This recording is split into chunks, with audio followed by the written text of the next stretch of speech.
보물이 되는 지식을 찾아 떠납니다. 펼쳐라 보물지도. 네, 두 분은 영화 투모로우 보셨나요? 아, 맞죠. 그 재난 영화로 유명하잖아요. 두 분은 투모로우처럼 갑자기 지구 환경이 변하는 상황, 그리고 그 상황을 하루 전에 미리 알았어요. 그러면 어떻게 하시겠어요? 인류가 멸망할지도 몰라. 어차피 병화기가 되면 시원해질 거니까 네, 시원한데 보관할 수 있는 네, 음식들을 많이 사재기 해놓을 것 같아요. 정말 생각지도 못한 이야기네요. 인욱 씨는요? 똑같지 않을까요, 저도? 일단은 살아야 되면은 막 어떻게 따뜻하게 할 수 있는 뭘 만들거나 음식을 사재거나 뭐 네. 이런 걸 하겠죠. 형우 씨는? 저요? 저는 오늘 만약에 마지막 날이라면 저는 보물지도를 몰아서 볼래요.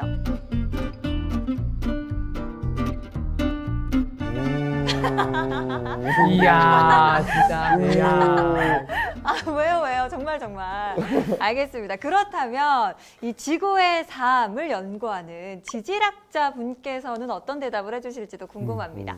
오늘의 선장님 바로 모셔볼게요. 선장님 나와주세요. 안녕하세요.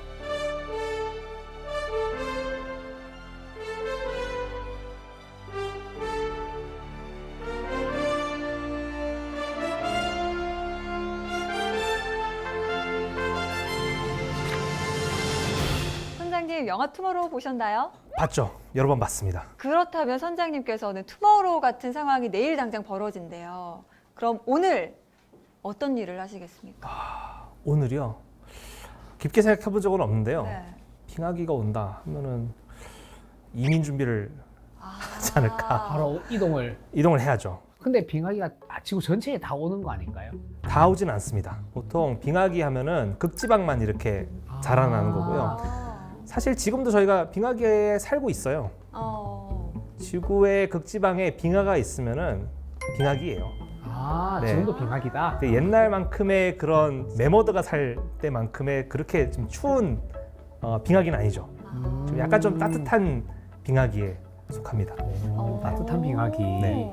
그러면 영화 속에서처럼 갑자기 이렇게 급변하는 환경을 저희가 느낄 수 있는 그런 가능성이 몇 % 정도로 보시나요? 그 영화에서는요, 빙하기가 제가 기억하기로는 한 몇 주 만에 이렇게 네. 찾아오는 걸로 나오는데요.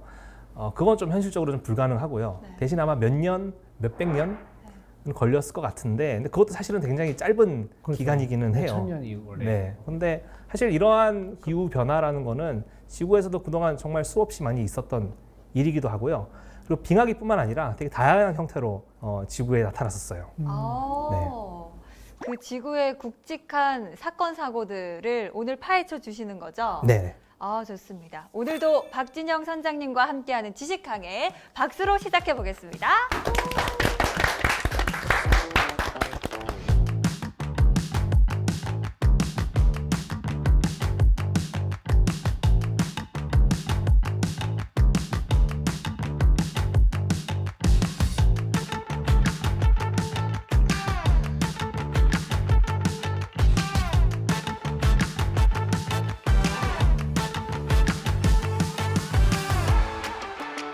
대멸종 사건에 대해서 얘기하기 전에 제가 화석에 대해서 일단 간단하게 얘기를 할까 해요. 제가 지금 보여드리고 있는 저 그림이 뭐냐면요. 지금 책이에요. 중국에서 쓰인 책이고요. 52병방이라고 하는 책이에요. 52가지 병을 고칠 수 있는 약재를 이용해서 약을 만드는 법을 기록한 책이에요. 기원전 3세기예요. 근데 이 책에 재밌는 게 뭐냐면은 저 책의 오른쪽에 다양한 물체들이 그려져 있죠. 네. 제일 가운데 밑에 부분에 보시면은 뭔가 뼈처럼 생긴 게 하나 있어요. 뼈처럼 생긴 게 하나 있죠. 뭘 것 같으세요, 저게? 몽둥이. 몽둥이요? 진짜 뼈 조각인가요? 진짜 뼈입니다. 네. 저게 무슨 뼈냐면요.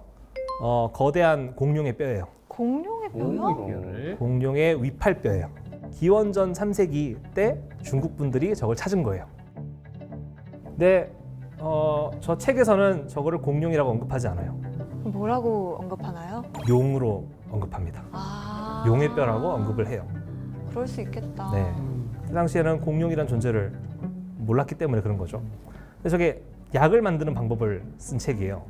그러면 저거를 약으로 썼다는 얘기거든요. 그렇죠. 약의 재료였다는 것 같은데. 약의 재료였어요. 그래서 저기서는 용골이라고 이야. 용골이라는 표현을 써요. 화석도 주었는데 그거 다려가지고 먹으려고 지금. 네, 그래서 보면은 옆에 두 명이 서 있고 한 분이 앉아 있는데 두 명이 지금 어떤 새를 들고 있어요. 네. 보이시나요? 저게 네. 제비예요, 제비. 네, 제비 같네요. 네, 그래서 저 내용을 제가 간단하게 소개해드리자면은 이제 이 용골을 이용해서 약을 만드는 방법, 그 과정이 어떤 거냐면은 일단 용골을 발견을 하면은 그걸 빱니다.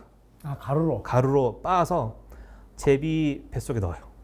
어? 죽은 제비 뱃속에 넣어요. 아, 죽은 제비. 네, 뱃속에 넣은 다음에요. 그거를 집 천장에다가 하루 걸어 놓습니다. 걸어 놓고 그 다음 날 그걸 꺼내서 다양한 약초와 함께 달여 먹으면은 만병통치약이다라고 써져 있어요. 지금 생각하면 좀 웃기죠. 네. 과연 만병통치약이었는데 이거 제비는 왜 죽였으며, 그죠? 어. 근데 사실 재밌는 얘기는 아니에요. 왜냐면은 저 약을 먹고 많은 사람들이 죽었어요. 저게 뼈 화석이에요. 근데 사실 뼈 화석은 광물이에요. 돌가루 사실 먹는다고 사람이 죽진 않아요. 근데 당시 사람들은요, 만병통치약으로 소개는 했는데 먹을 때마다 사람이 죽는 거예요. 어떻게 해석을 했냐면은 용의 기가 너무 세가지고 사람이 이거를 못 받아들인다라고 생각을 한 거예요. 근데 나중에 알고 봤더니 사람들이 죽는 이유가 있었어요. 뭘까요? 뭐냐면요, 같이 들어간 약초 중에 독초가 있었어요. 아, 뼈가 문제는 아니었고. 뼈가 문제는 아니었어요. 아. 그래서 지금 보면 되게 좀 어떻게 보면 웃긴 아. 이야기고요. 그래서 옛날에는 저런 식으로 뼈 화석, 그러니까 생물의 화석을 발견하면은 그걸 잘 이해를 못했어요. 되게 좀 전설 속 신화 속에 등장하는 신비한 동물의 유해라든지 아니면 어떤 지역 같은 경우는 그냥 뭐 행운을 가져다 주는 부적부터 해서 자연이 일부러 인간을 속이기 위해서 만든 물체라고 해석을 했었어요.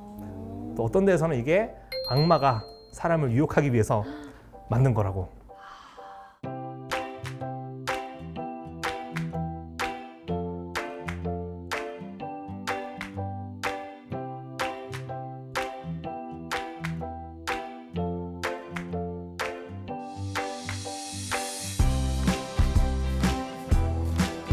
그런 생각이요 17세기까지 이어졌어요. 기원전 3세기부터 해서 17세기까지. 꽤 오랜 시간 동안 그런 믿음이. 네, 네. 화석을 제대로 이해를 못했어요.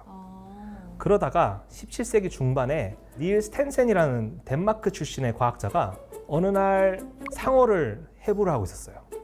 해부를 하면서 연구를 하고 있었는데 이빨을 보니까 어디서 많이 본 형태인 거예요.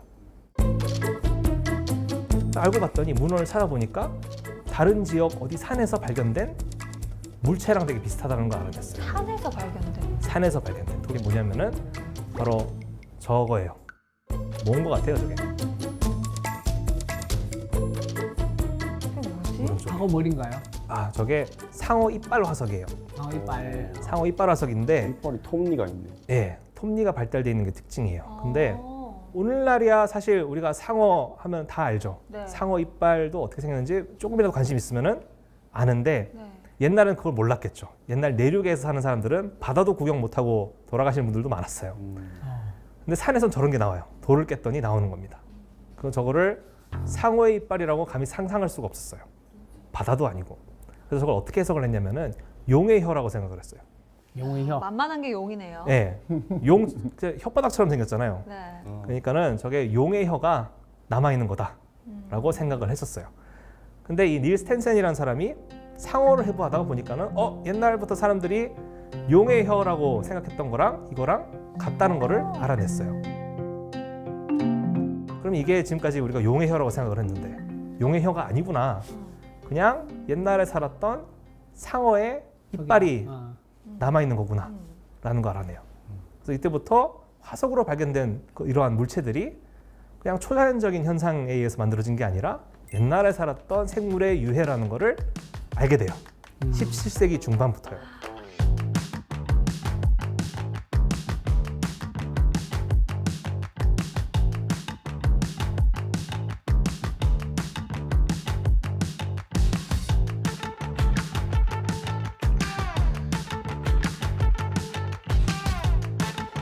근데 재밌게도 이런 화석으로 발견된 생물들을 보니까 오늘날에 살아있는 생물들이랑 비슷하기도 하지만은 조금 다르게 생겼다는 것을 학자들이 알아내요. 제가 지금 보여드리는 이 동물은요, 이크티오르니스라고 하는 새예요. 근데 지금으로부터 9천만 년 전 북아메리카 대륙에서 살았어요. 보통 새는요, 주둥이 끝에 각질로 된 부리가 있어요. 근데 이 새는 부리 안에 뭐가 있죠? 부리 안에 입이 있어요. 이빨. 이빨이 있어요. 아, 네. 이빨이 있어요. 죄송합니다. 그런 말은 나도 아직. 뾰족뾰족한 이빨이 나 있어요. 네. 오늘날 살아있는 새 중에 혹시 이빨이 있는 거 있나요? 아니요. 네, 유전자 변형된 병아리가 아니면은 네. 웬만하면 이빨이 없어요. 네. 근데 옛날에 살았던 새는 이빨이 있었던 거예요. 중생대, 그러니까 공룡 시대에 해당되는 시대에 나오는 새들을 보잖아요. 네. 90% 정도는 사실 이빨을 갖고 있어요. 네.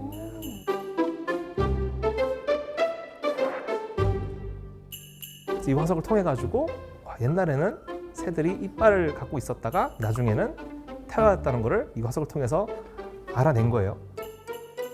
뭐 이런 화석도 찾았어요. 이게 뭐냐면요, 맨 위에 있는 동물이 뭐냐면 말이에요. 오늘날 살아있는 말이에요. 말의 기원이구나. 네, 말의 화석들을 시대별로 쭉 나열해 봤더니 오래된 지층에서 나오는 말들은요, 되게 몸집이 작다는 걸 알아냈어요. 가장 오래된 말이 좀 맨 밑에 있는 동물이거든요. 고양이만 해요. 아, 굉장히 작아요. 근데 오늘날 살아있는 말의 그런 해부학적 특징들은 웬만한 거 다 갖고 있어요. 아, 근데 조금 달라요. 뭐냐면은 뭐 머리의 형태라든지 이빨이 좀 더 단순하고요. 오른쪽을 보시면은 저 그 말 종류들의 발뼈예요. 발뼈. 발뼈. 오늘날 살아있는 말의 발가락이 몇 개인지 아세요 혹시? 2개요. 8개. 4개. 4개예요. 각 발마다 발가락이 하나밖에 없어요. 가운데 발가락으로 다 서 있는 거예요. 나머지 발가락들은 퇴화했어요.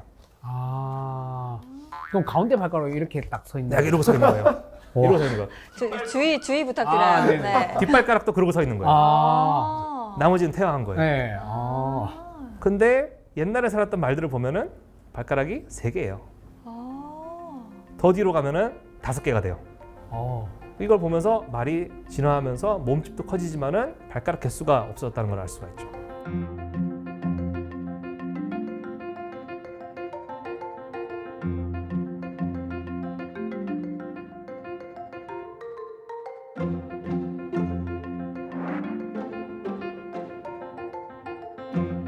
그래서 이런 식으로 옛날에 살았던 생물들이 오늘날 살아있는 생물들의 조상이다 라는 거를 화석을 통해서 알았어요. 뭐 옛날에 살았던 말이라든지 이빨 달린 새까지는 옛날 사람들이 보고는 어느 정도 이해는 했어요. 오늘날 살아있는 생물들의 조상이니까는. 근데 이런 동물들과 함께 정말 특이한 동물들이 또 발견되기 시작해요.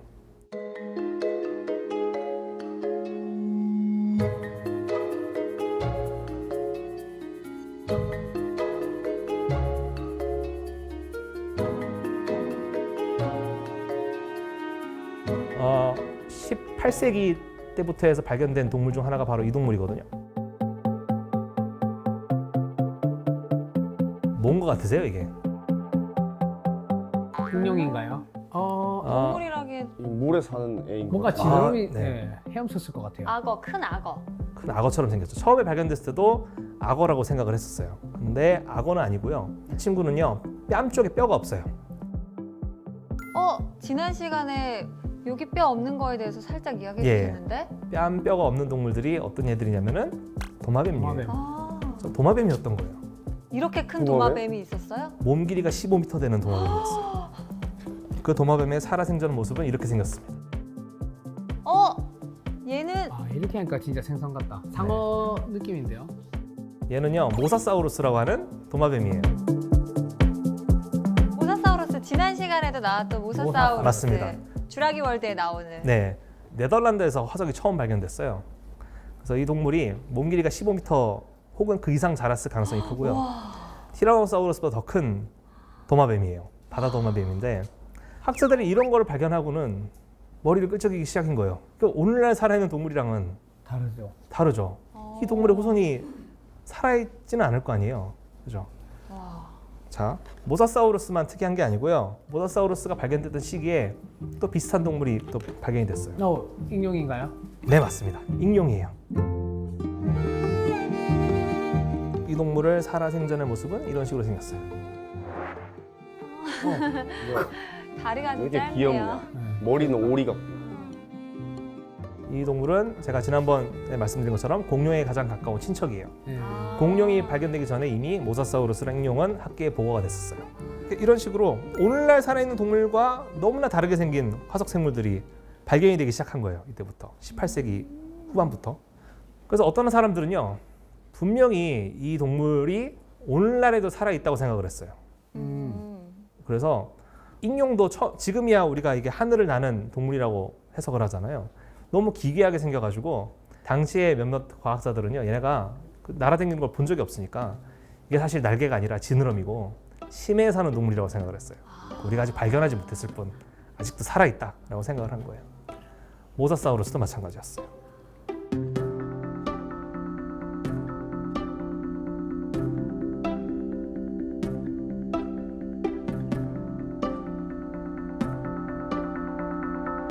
그러다가 프랑스의 한 과학자가 이거를 좀 더 진지하게 고민을 해보기 시작해요.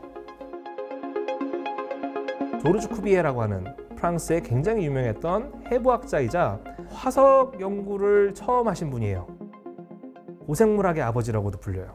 이분이 고생물학이라는 단어를 처음 쓰세요. 아, 아버지라고 지금. 예. 아버지. 예. 파리 자연사박물관에 가잖아요. 그러면 이분 석상이 이렇게 멋있게 서 있어요.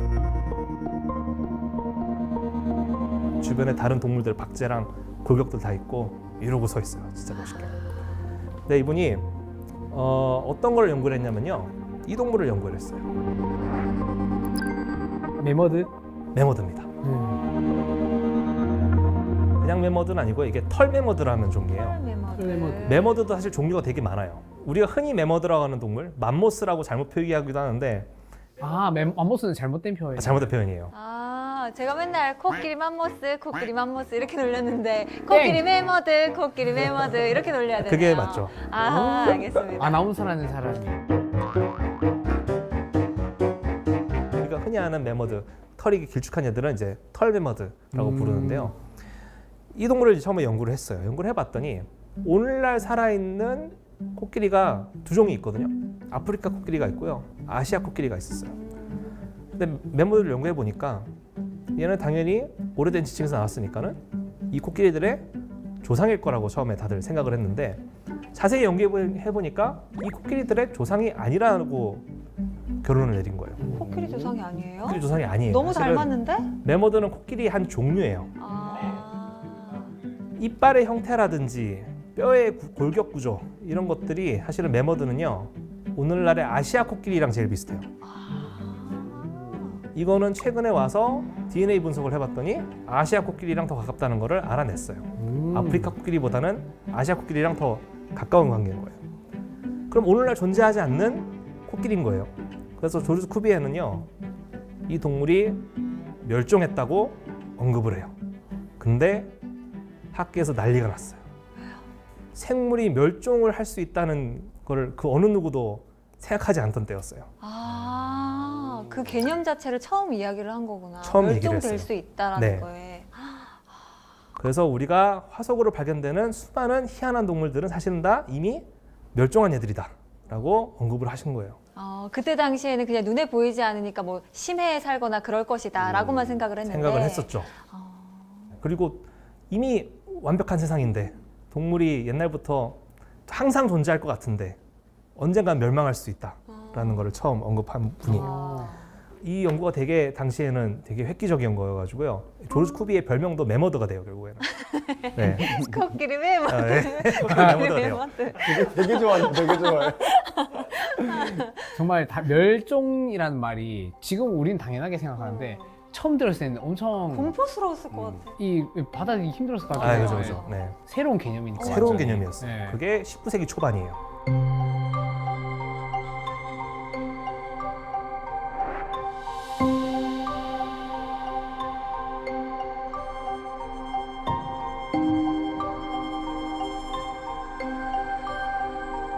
그러다가 이 멸종의 개념을 조금씩 받아들이다 보니까는 그냥 다른 동물들도 많이 멸종했다는 걸 화석을 통해서 알게 됐어요. 어. 그래서 화석으로 각 시대별로 살았던 동물들을 쭉 한번 나열해 봤어요.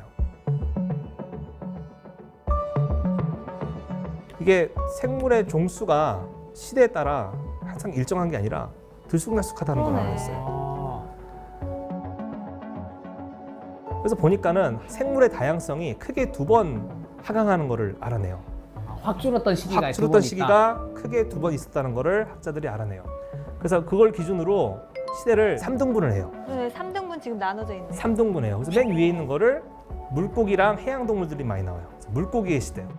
그 다음 거를 파충류가 많이 나오네. 파충류의 시대. 네, 시대. 그리고 제일 아래에 있는 거를 포유류 화석이 많이 나오니까 포유류의 시대라고 정의를 내렸는데요. 이게 지금의 신생대, 중생대, 고생대가 된 거예요. 아. 아, 이거 궁금한 거예요, 학자들이 이제. 이렇게 나누긴 했는데 고생대가 끝날 무렵에 무슨 일이 있었길래, 진짜. 그리고 중생대가 끝날 무렵에 무슨 일이 있었길래 정말. 생물들이 다 같이 사라진 걸까? 그래서 조르주 쿠비에는요, 이것을 생물혁명이 일어났다는 표현을 써요. 혁명이다. 혁명이다. 왜 그러냐면요, 조르주 쿠비에는 프랑스 혁명을 겪었던 사람이에요. 아. 그래서 생물혁명이라는 표현을 썼는데 그게 나중에 대멸종이라는 개념으로 바뀌어요. 성공하면 혁명 아닙니까? 그래서 굉장히 큰 대멸종 사건이 지구 역사상 2번 있었다는 것을 학자들이 화석 기록을 통해서 알아냈어요. 화석이 없었으면은 이걸 전혀 알지 못했을 알 거예요. 수 없죠. 네.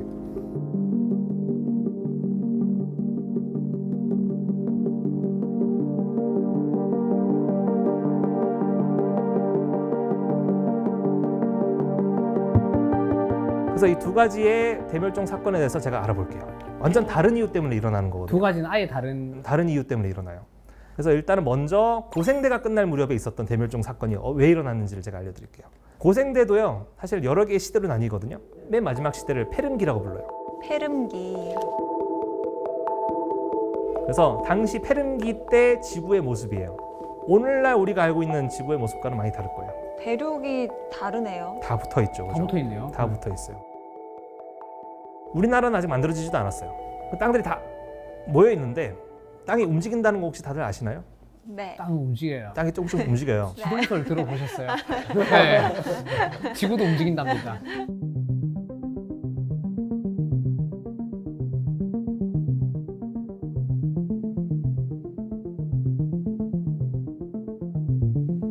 그 지구의 껍데기는요, 여러 개 판으로 이루어져 있어요. 판. 네. 판, 퍼즐 조각처럼 붙어 있어요. 근데 서로 상호작용을 해요. 이 판이랑 부딪혔는데 한쪽 판이 무거우면요, 깔아앉아요. 이렇게. 그래서 보통 판이 움직이는 속도는요, 사람 손톱이 자라는 속도만큼 움직여요. 꽤나 빨리 꽤나 자라네. 빠르다. 빨리 생각보다 움직여요. 빠르네요. 네. 오. 그래서 지금으로부터 2억 5,100만 년 전에 저런 식으로 모든 대륙이 한 곳에 뭉치게 됐어요. 근데 뭉치게 됐는데 그랬더니 엄청나게 많은 해양판들이 깔아앉기 시작했어요. 지구 속으로. 안으로 들어갔다는 거예요. 안으로 들어가는 거예요. 아.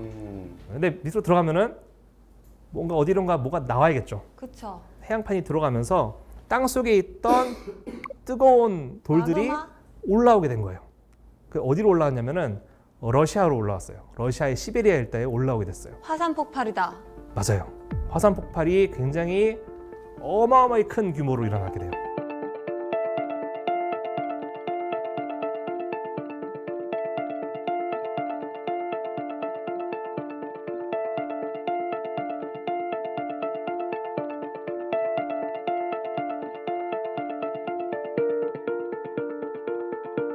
하필이면 또 마그마가 올라올 때 어디를 지나갔냐면요, 이 페름기라는 시대 전에 무슨 시대가 있었냐면은 석탄기라는 시대가 있었어요. 탄기. 석탄층을 이 마그마가 뚫고 올라오는 거예요. 그럼 어떻게 되겠어요? 불바다가 됐겠어요. 불붙겠네요. 화석연료잖아요. 네. 화석연료가 타겠죠. 난리가 났겠는데요. 평소 화산 터지는 것보다 더 격렬하게 화산이 폭발하게 된 거예요. 완전 불바다가 됐어요. 그래서 거기에 살았던 동물들은 다 타 죽었겠죠. 아유. 게다가 올라올 때 가스가 올라와요. 네, 이산화탄소. 비독- 네, 맞아요. 온실가스가 대량으로 나와요. 지구의 온도가 어떻게 되겠어요? 올라가. 완전 올라가겠죠. 뜨거워졌을 것 같아요. 완전 뜨거워지겠죠. 지구의 온도가 어디까지 올라갔냐면요, 네. 지구의 평균 기온이 45도까지 올라갔어요. 와우. 데프리카인데.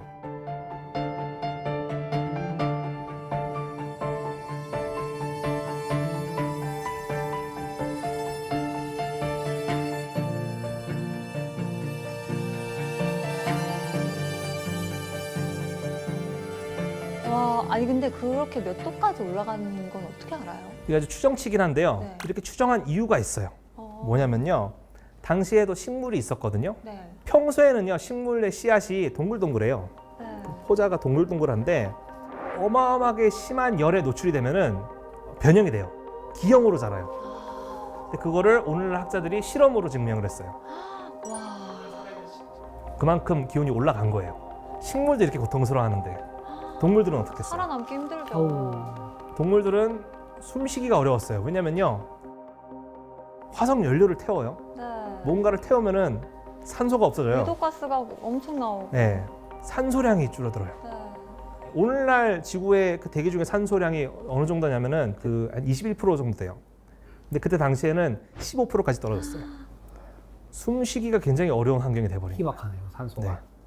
그래서 당시에 있는 생물들은 일부는 살아남아서 네. 독특한 호흡법을 개발해요. 그 전에는요, 동물들이 호흡을 할 때요, 되게 힘들게 호흡을 했어요. 몸을 감싸고 있는 근육을 이용해서 가슴을 쥐어짰다가 폈다가 하면서 숨을 쉬었어요. 네. 그죠? 굉장히 힘들게 숨 쉬는 거예요. 왜냐하면 이게 에너지를 사용하면서 산소를 비효율적인 비효율적인 방법이에요. 방법이에요. 소리를 산소- 들어보니까 힘들게 아, 사는 그죠, 것 그죠. 같아요. 네. 근데 이제 이때 페름기 때 산소량이 떨어지면서 뭐가 등장하냐면요, 포유류 쪽 계통의 동물들에게 허리가 등장해요. 허리. 그게 왜 그렇게 됐냐면요, 여러분 횡격막이라고 혹시 아세요? 네, 딸꾹질하게 만드는. 아, 예, 맞아요, 맞아요. 그러니까는 그 막이에요. 원래는 이 내장이랑 위에 폐 쪽에 있는 경계를 해주는 막인데, 포유동물의 조상에 해당되는 동물들이 그걸 이용하기 시작했어요. 거기에 있는 근육을 발달을 시켜서 이걸 위아래로 움직이기 시작한 거예요. 좀 효율적으로 변했네요. 네, 네. 근데 이게 화석 기록으로도 있어요. 보시면은요, 이 페름기 대멸종 사건 이전의 동물들을 보면요, 허리가 없어요. 보시면은 갈비뼈가 끝까지 있죠. 네. 이게 중요한 게 이걸 어떻게 횡격막이 있다는 걸 알 수 있냐고 궁금해하실 수가 있어요. 네. 횡격막이 아래로 내려가면은 내장이 눌리죠. 네. 근데 여기 옆에 갈비뼈가 있으면은, 아, 내려갈 수가 없. 네, 그러니까는 이게 갈비뼈가 퇴화해야지 맞아. 위에서 누를 때 장기가 옆으로, 그렇죠. 네. 호감이 나올 수가 생기니까. 있어요. 네. 네. 그래서 포유류의 조상들은 이때부터 횡격막을 이용해서 호흡을 하기 시작했어요. 다른 동물들도 있을 거 아니에요. 네. 다른 동물들은요, 다른 방법을 썼어요. 뭐냐면은 특히 파충류 쪽은요, 허파에 공기주머니를 달았어요. 아, 그러니까 오늘날 살아있는 동물 중에 그 새, 새 보면 기낭이 기낭. 있죠. 그걸 기낭이라 불러요, 사실. 오늘날 새들은 그거를 몸이 이제 가벼워지게끔 하는 역할로 썼지만은, 과거에는 그게 페름기 대멸종 사건 때 숨을 쉬기 위해서 개발한 걸로 좀 보고 있어요. 그때 당시 살았던 동물부터 그런 구조가 나오거든요. 어떻게 도움을 주냐면요, 횡격막으로 숨을 쉬는 것보다 차라리 기낭을 이용해서 숨을 쉬는 게 더 효과적이에요. 횡격막으로 숨을 쉬면요, 들이마실 때만 산소를 얻을 수가 있어요. 네. 내쉴 때는 산소를 흡수를 못 하잖아요. 기낭이 있으면요, 들이쉴 때 산소가 폐로도 가지만은 공기주머니한테도 가요. 신선한 공기가 공기주머니에 갖고 있다가 내쉴 때 이 공기주머니에서 나온 신선한 공기가 폐를 통해서 나가요. 아, 그러니까 들숨 날숨에도 산소를 얻을 수가 있는 거예요. 아, 약간 이중 장치 같은 네. 거예요. 네. 특이하죠. 신기하다. 그래서 원래 파충류가 먼저 그걸 갖고 있었고요. 자, 그리고 이때부터요, 척추동물들이 땅굴을 파는 애들이 등장하기 시작해요. 두더지 너무- 같은. 네, 너무 더우니까 아예 그냥 땅 속으로 들어가는 거예요. 음. 이때부터 땅을 팔 수 있는 척추동물들이 등장을 하게 돼요. 아, 대표적인 게 이 디익토돈이라고 하는 포유류의 또 조상뻘 되는 동물인데요. 굴도 화석이 나와요. 근데 굴을 이렇게 발견하면은 굴을 끝까지 따라가잖아요. 그럼 맨 마지막 방에 얘네들이 모여 있어요. 이렇게. 네. 두더지의 조상뻘 되나요? 뭐 사실 두더지뿐만 아니라 오늘날 살아있는 모든 포유류의 조상뻘에 해당되는 동물. 그렇게 와.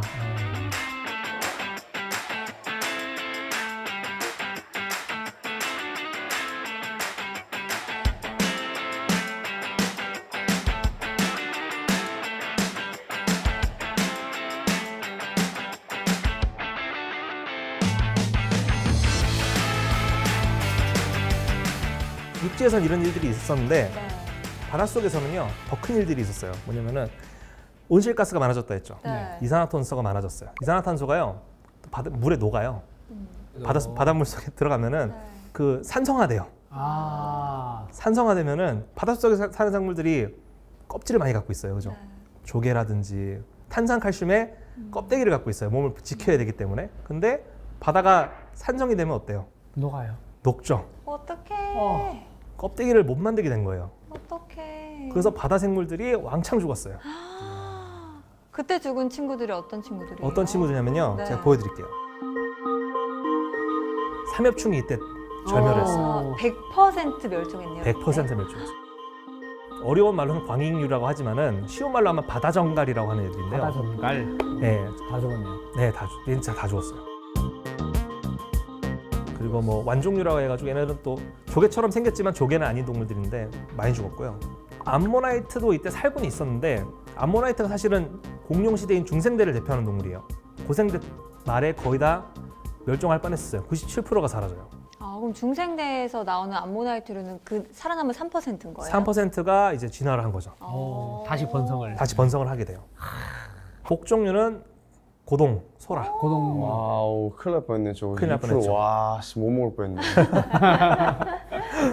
그러니까 바다가 이렇게 산성화 된다는 것 자체가 되게 위험한 거예요. 그러네요. 그렇네요. 사실 이때 살아있는 동물의 거의 90%가 멸종했어요. 그래서 사실 고생대 말에 있었던 대멸종 사건이 지구상에 있었던 대멸종 사건 중에서 제일 큰 거예요.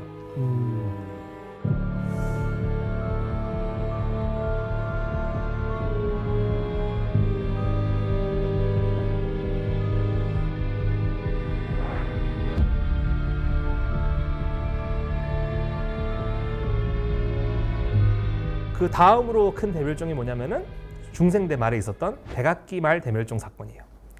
공룡시대가 끝나는 무렵에 있었던 대멸종 사건이에요. 백악기 말 대멸종 사건은요, 모든 게 하루 만에 일어났어요. 지구 역사상 최악의 날이었어요. 무슨 일이 있었는지 제가 보여드릴게요.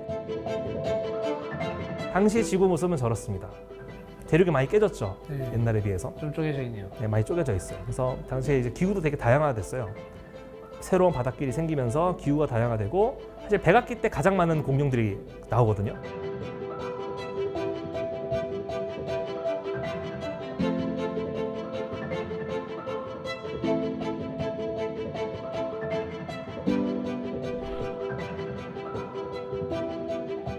공룡들이 잘 살고 있었습니다. 그 어느 때보다 잘 번성을 하고 있다가 하늘에서 뭐가 떨어져요. 소행성인가요? 소행성이 하나 떨어집니다. 이 소행성을 칙슬루브 소행성이라고 불러요. 그래서 이 소행성의 크기가 어느 정도 되냐면요, 지름이 10km예요. 지름이 10km요? 에베레스트 산만한 돌덩어리가 지구와 충돌을 해요. 이 떨어진 장소도 알아냈어요. 멕시코에 유카탄 반도라는 데가 있어요. 거기에 운석구가 있어요. 워낙 크기가 커가지고요. 그 유카탄 반도에 가면은 볼 수 있겠지라고 가서 보면은 안 보여요. 워낙 커가지고요. 또 일부는 바닷속에 있어요. 아, 너무 네. 크니까.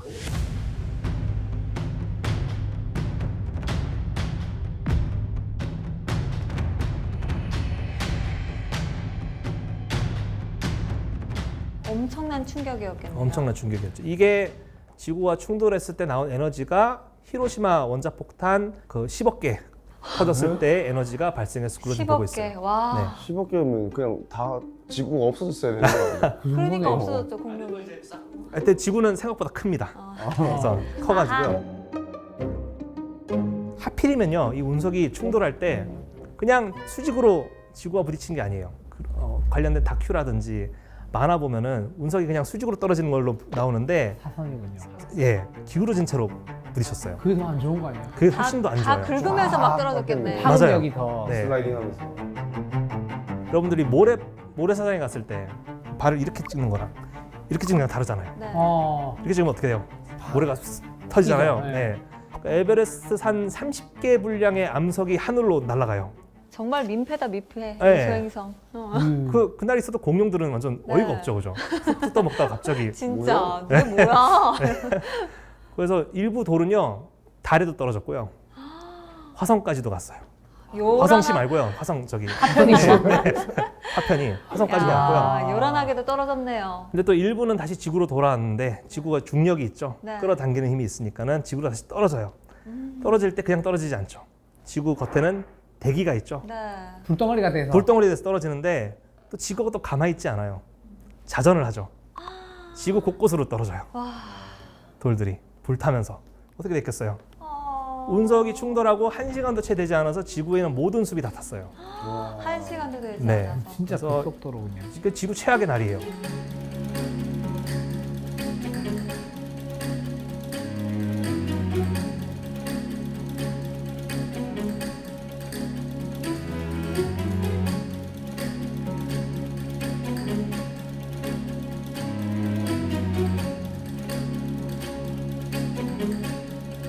하지만 공룡을 제일 많이 죽인 거는요, 해일도 아니고 산불도 아니었어요. 뭐냐면은 먼지였어요, 먼지. 뭔지야. 네. 저때 마스크가 없었으니까. 네. 어. 네, 이게 단순히 호흡기 관련된 문제만 있었던 게 아니라 먼지가 하늘로 대량의 먼지가 하늘로 올라간 다음에요, 내려오질 않았어요. 태양을 해를 가렸네. 다 가렸네요. 대기를 아예 그냥 막아버렸어요. 그래서 거의 한 10년 동안 햇빛이 안 내려왔어요. 진짜 무서웠겠다. 네. 어. 하필이면은 또 햇빛을 가렸잖아요. 햇빛을 가리면 어떻게 돼요? 추워져요. 추워지기도 하지만은 식물들이 죽겠죠. 네. 씨앗들은 뭐 흙 속에 남아 있겠지만 식물들이 다 죽기 시작했어요. 식물이 죽으니까는 초식동물들 다 굶어 죽었겠죠. 초식동물이 죽으니까는 육식동물도 물론 처음엔 좋았겠죠. 와, 뷔페다 하면서 먹었겠죠. 근데 이제 나중에 서로 잡아 먹다가 나중에는 걔네들도 다 죽게 됐어요. 아이고. 대재앙이다. 네, 육지에선 이런 일들이 벌어지고 있었어요.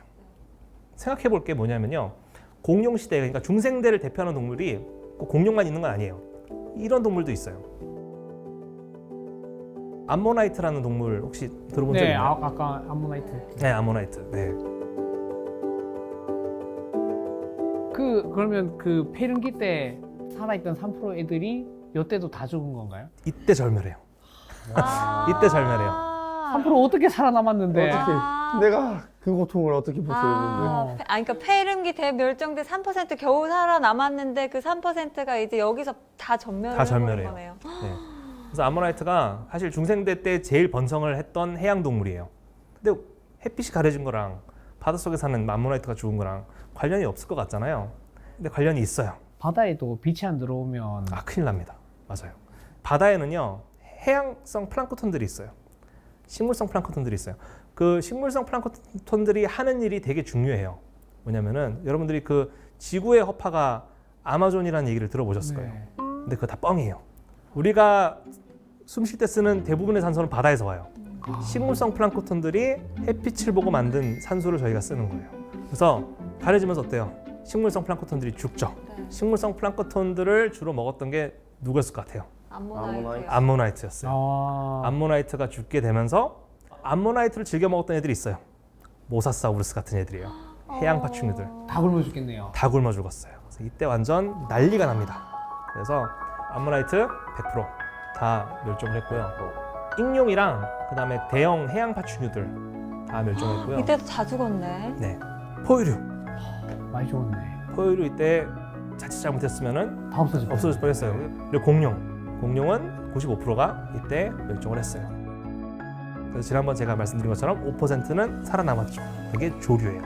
아, 네, 조류가 저 살아남았어요. 5%가 저 네. 다 참새. 아, 만약에 인간이 저때 있었으면 인간 살아남았을까요? 준비를 했으면은 모르겠는데요. 준비를 안 한 상태였으면은 쉽지 않았겠죠. 인간도 네. 멸종했어요. 나약하잖아요. 그렇죠. 이게 사실은 이게 되게 백악기 말에 있었던 이 소행성 충돌을 알아낸 게 되게 중요한 거예요. 왜냐면은 이 연구가 처음 보고가 된 게 1970년대예요. 그 전에는요, 뭔가 운석 충돌로 인해 가지고 대멸종 사건이 일어날 거라고 그 어느 누구도 상상하지 못했어요. 그래서 이 사건을 알게 되면서 나사 알죠? 네. 나사에서도 그 전에는 소행성이 지구 근처에 왔을 때도 별 신경 안 썼는데 이때부터 모니터링하기 시작해요. 대멸종이 일어나면 안 되잖아요, 그죠? 네. 그래서 지금 가장 큰 대멸종 사건 두 가지를 제가 말씀드렸어요. 네. 하나가 페름기 말 대멸종 사건, 하나가 백악기 말 대멸종 사건. 둘 다 달라요. 페름기 말 대멸종 사건은 대규모의 화산 활동, 그 다음에 백악기 말 대멸종 사건은 소행성 충돌.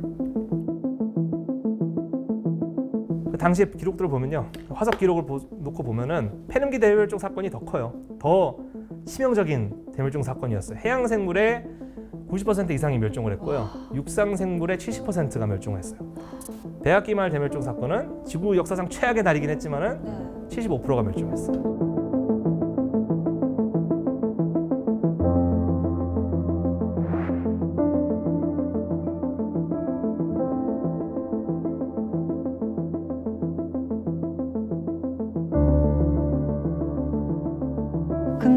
약간 요즘의 지구 환경 변화가 둘 중에는 페름기 때와 좀 닮아 있네요. 많이 닮아 있죠. 네. 네.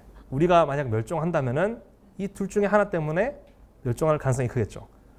지구 온난화냐, 소행성 충돌이냐, 그죠? 다행히도 소행성 충돌은 저희가 이제 막아낼 수 있게 됐어요. 기술적으로. 맞아요. 기술적으로요. 2년 전에 나사에서 이걸 성공했다는 거를 발표를 했어요.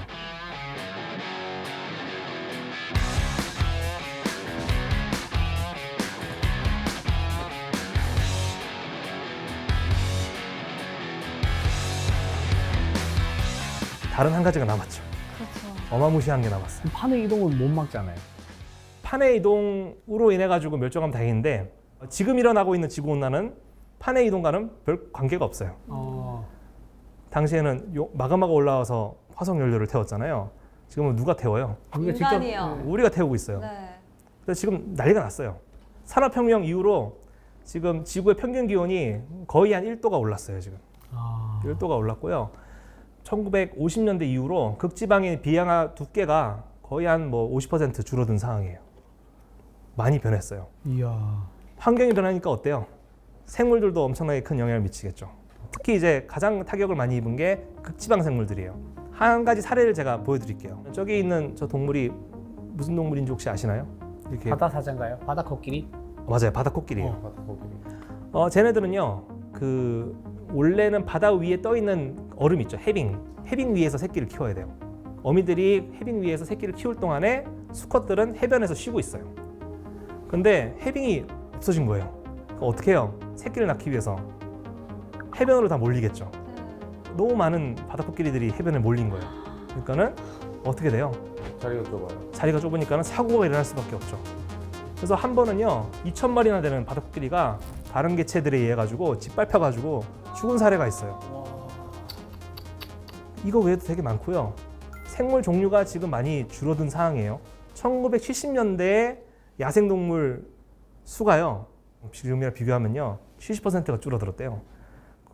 좀 약간 눈치 빠르신 분들은 알아차셨을 거예요. 뭐냐면요, 옛날에는 저희가 시골이나 이런 데 내려갈 때 차 타고 가면은 차 유리에 곤충 자국들이 많이 나왔어요. 곤충과 부딪혀가지고. 네. 맞아요. 요즘은 시골 갈 때 그런 자국들이 남나요? 근데 예전만큼 많지는 않을 거예요. 생태계가 지금 붕괴하고 있어요. 그 많은 동물들이 지금 멸종하고 있는데 제가 몇 가지 지금 현재 제일 멸종위기 심각한 동물 4종을 보여드릴게요. 하나는 카카포라는 저 앵무새예요. 앵무새. 앵무새인데 지금 남아있는 개체수예요. 저게 247마리예요? 247마리예요. 되게 다라고요. 네, 원래는 2022년도에 300마리가 넘었는데 지금 저렇게 됐어요. 표범, 암으로 표범 120마리밖에 안 남았습니다. 이게 지금 작년 기준이에요. 더 줄어들었을 수도 있어요. 바키타라고 해가지고 이건 돌고래 일종인데 10마리밖에 안 남았어요. 10마리. 그리고 북부 흰 코뿔소가 2마리밖에 없습니다. 2마리 암컷 수컷이에요? 둘 다 할머니예요. 번식은 지금 이미 포기한 상태예요. 지금 군인들이 저걸 지키고 있어요. 어떡해. 왜냐면은 밀렵꾼들이 저걸 노리고 있거든요. 저걸 또 노려 2마리 남았는데. 2마리 남은 거를 갖다 팔면은 더 돈이 돼서. 돈이 되기 때문에. 정말 같은 인간인 게 싫으네요. 그래서 지금 대멸종이 일어나고 있어요. 부정할 수 없는 사실이에요. 우리한테도 영향을 미치고 있어요. 맞아요. 네, 폭염.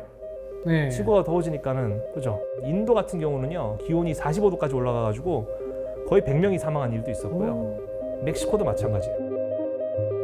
그리고 재밌는 게 사람들이 지구 온난화인데 왜 비가 많이 내려? 지구 온난화인데 왜 눈이 많이 내려? 이러는데 지구가 더워지잖아요. 그럼 물이 더 많이 증발을 해요. 그러면은 비구름이 더 커지겠죠. 네. 어느 한 곳에는 비가 내릴 거 아니에요. 폭우가 발생할 수밖에 없는 거예요. 그래서 BBC에서 조사한 거에 따르면은 작년에 이런 뭐 산불이라든지 기후 변화에 의해 가지고 사람이 최소 12,000명이 죽었다고 지금 보고 있어요.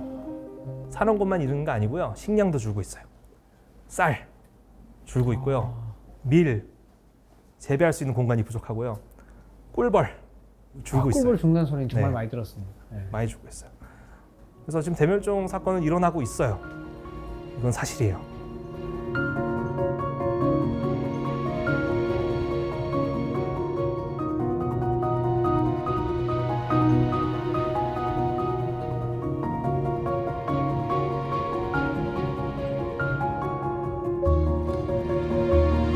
자, 대멸종 사건 보면요. 패턴이 있죠. 고생대 말 대멸종 사건에는요. 고생대 때 제일 번성했던 생물이 삼엽충이 멸종했고요. 중생대 말 대멸종 사건 때 중생대 때 제일 번성했던 생물들이 멸종했어요. 암모나이트랑 해양파충이랑. 갑자기 소름 끼친다. 잠깐만요. 아니야, 닭이지, 닭. 닭이잖아요. 닭이 더 많잖아요. 닭이 더 많아, 우리. 닭도 있죠. 근데 네. 사실 가장 번성하고 있는 생물은 누구겠어요, 지금 현재? 닭이라고 하고 싶어요. 닭이라고요. 사람이죠, 사실. 아. 사람이에요. 그래서 보통 멸종 사건이 일어난다 하면은 사람을 생각하는 경우는 거의 없는 것 같아요. 공룡이라든지 삼엽충 같은 경우는 다가오는 위협을 전혀 몰랐기 때문에 멸종한 건데 우리는 심지어 다가오는 위협을 알고 있어요. 네. 근데 거의 손 놓고 있죠. 네. 큰 문제예요, 사실 이게. 그래서 가끔 그런 것들 많이 봅니다. 그런 TV 광고라든지 보면은 그래 지구를 위해서 우리가 쓰레기를 줄여야 되고 이런 걸 하는데 잘못된 표현이에요. 환경이 파괴돼서 지구는 멀쩡해요. 근데 자칫 잘못하면은 우리가 망할 수가 있어요. 방금 좀 소름 끼쳤어요. 네. 뭐 어디 광고 같았어요.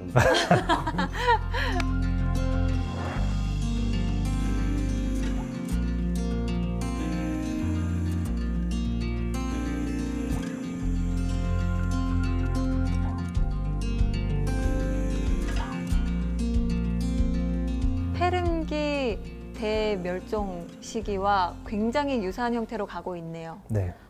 너무 무섭다. 무서워. 너무 무섭다. 차라리 소행성이 충돌하는 게 훨씬 나은 거예요. 그러네요. 75%만 사망하니까 네. 살 수도 있잖아. 맞아. 이거는 100%. 그리고 사실 한 날 한씩 깔끔하게 그게 나을지도 모르겠다는 생각도 들고 무서워. 그리고 오늘 그 멸종해 가는 것들을 봤잖아요. 종류들을. 네. 사실 선장님께서는 또 지질학자이시기도 하니까는 멸종된 정말 많은 생명체들 중에 아, 이 생명체는 정말 다시 복원하고 싶다, 다시 보고 싶다 하는 것도 있을 것 같아요. 일단은요, 제가 그래도 공룡을 연구하는 사람이다 보니까는 공룡을 보고는 싶기는 하죠. 아, 공룡. 네, 공룡 제일 보고 싶긴 해요. 그게 좀 아쉬운 것 같아요. 멸종한 생물을 연구하는 입장에서는요, 현생 동물 연구하는 사람들이 너무 부러워요. 실물이 앞에 있으니까. 되게 다양한 걸 얘기해요. 그래서 예를 들어 가지고 어떤 종류의 동물이 있으면은 그게 봄에는 어떤 행동을 하고 가을에 뭐 어떤 행동을 하고 다양한 복잡한 행동을 하는데 저희는 사실 그런 것들을 해석하는데 좀 제약이 많잖아요. 흔적 보고 추측만 하는. 추측하고 그렇죠. 평생 그 공룡에 대해서 연구를 해도 그 공룡의 정확한 모습을 한 번도 볼 수가 없어요. 좀 슬픈데요. 완전 네. 사랑하는 사람을 먼저 떠나보낸 이 같아요. 아유, 대멸종으로 떠나보니까. 네. 그러니까 오늘은 대표적인 두 개의 대멸종 시기를 보여주셨잖아요. 네. 근데 지구에 이렇게 역사를 쭉 보면 생명이 멸종하는 시기가 주기적으로 왔다고 하는데 그것도 맞나요? 그런 설이 있긴 있었어요. 그러니까 주기적으로 왔을 거고, 그럼 주기적으로 왔다는 거는 아마 지구 자체의 문제보다는 외계의 문제이지 않을까? 뭐 우주에서 뭔가 폭발이 주기적으로 일어나기 때문에 지구가 영향을 받지 않을까라는 설이 옛날에 있긴 있었어요. 근데 지금은 그렇게 크게 받아들여지진 않고요. 주기성이 없어요. 근데 주기성이 없어요? 그게 더 무섭죠. 주기성이 있었으면 차라리 좀 더 할 수가 있는데 맞아. 언제 찾아올지 모르기 때문에 더 무서운 건데, 근데 더 슬픈 거는 지금 다가오고 있는 위협을 우리는 알고 있는데도 지금 조치를 제대로 못 하고 있다는 게 그게 더 그러니까요. 슬프고 저도 무서운 거죠. 오늘 화성 연료를 태우고 왔습니다. 휘발유 차량을 탔는데 어떡하냐. 나도. 경각심을 가집시다. 사실 공룡으로 시작을 했다가 우리 스스로를 반성하게 되는 그런 시간이었는데 오늘 강의 선장님께서 또 한마디로 정리를 해주신다면요? 한마디로 정리하자면요. 이러단 다 죽어. 이러다 다 죽어!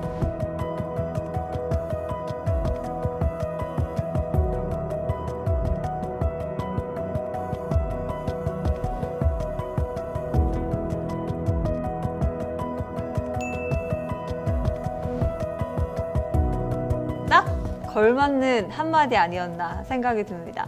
아니 오늘 두 분도 이야기를 들으면서 좀 많은 걸 느꼈을 것 같아요. 어땠어요?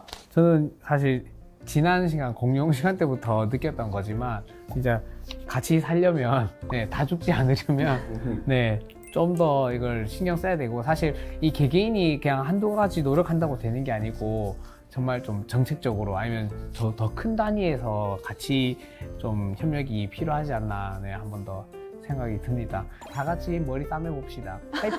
네. 아, 다 함께 동참합시다. 네네네. 사실 우리 세대만의 문제가 아니고 우리 다음 세대한테는 더더욱 또 이제 직면할 문제라고 생각이 되니까 네, 또 걱정이 되네요. 맞아요. 공룡골 나지 않으려면 다 함께 노력해야 된다. 멸종하지 않게 조심해. 네. 공룡은 멸종 안 했다니까요. 아, 맞아. 맞네. 아, 맞다. 암모나이트로 가시죠. 아, 암모나이트. 맞다. 다 같이 암모나이트가 되지 않으려면 노력합시다. 좋아요. 인욱 씨는 오늘 어떻게 들었어요? 제가 뭐 살고 있는 것만 생각을 했지 뭐 이렇게 뭐 옛날부터 역사나 공룡이 뭐 있었던 거랑 뭐 멸종하는 거 이런 것까지 엄청난 역사가 있다는 걸 새삼 좀 느끼지 않았나. 자기 살기만 바빴어. 뭐 똑같잖아요. 그런 거가 일단 뭐 새삼 많이 깨달았습니다. 알겠습니다. 21세기 말까지 이대로 간다면 우리나라에서만 336종의 생물이 사라진다고 합니다. 이제는 지구가 아니라 우리 인류를 위해서라도 다 함께 행동에 나서야 될 때 아닌가라는 생각이 들었습니다. 오늘의 지식항해는 여기서 마무리해보고요. 또 다음 주에도 멋지게 지식항해 떠나보도록 하겠습니다. 다음 주에도 찾아라 보물지도!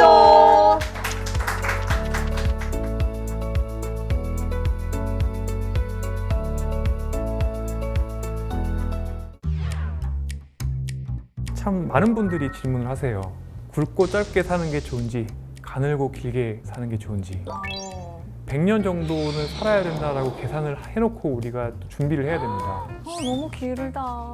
내가 그동안 노화 궤적을 어떻게 관리했느냐에 따라서 굉장히 가늘게 보내게 되느냐 아니면 하고 싶은 거 다 하고 젊은 사람과 다르지 않은 신체 기능과 인지 기능을 가지고 노년을 보낼 수 있느냐를 결정을 한다는 거죠. 그러면 우리가 지금 어떻게 생활하고 관리하는지가 너무나도 중요하겠네요.